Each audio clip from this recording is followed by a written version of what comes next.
reaksyon ng Malacanang sa patuloy na pagbaba ng halaga ng piso kontra dolyar na kahapon ay umabot po ng 59.44. Ano po yung mga ginagawang hakbang ng gobyerno para maiwasan po natin yung impact nito? Thank you. Una-una po, lagi naman din po nagkakaroon ng pagbi-meeting ang BSP at ang Pangulo.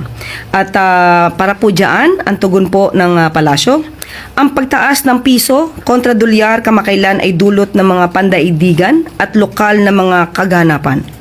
Una dito ang paglakas ng dolyar. Nariyan din ang espekulasyon kung magbababa ng interest rate ang US Federal Reserve, tensyon sa pagitan ng US at Venezuela, gayon din ang pagbabantay ng ating merkado sa pagkilos ng ating ekonomiya. Ang Bangko Sentral ng Pilipinas ay patuloy na binabantayan ang lagay ng palitan ng peso kontra dolyar upang makakilos ito ng tama kung kinakailangan. Sa ngayon, kampante ang ating Central Bank na hindi pa sila dapat magkaroon ng intervention.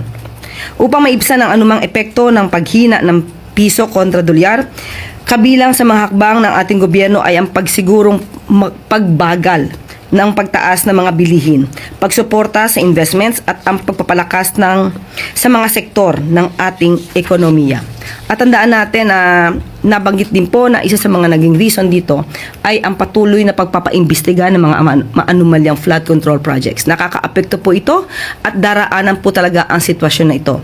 Bagamat ganyan ang magiging consequence, minabuti pa rin po ng Pangulo na linisin po ang gobyerno laban sa maanumalyang flood control projects, laban sa mapang-abusong paggamit ng pondo ng bayan. At kung hindi po gagawin to ng Pangulo, hindi po siguro masisimulan na iba.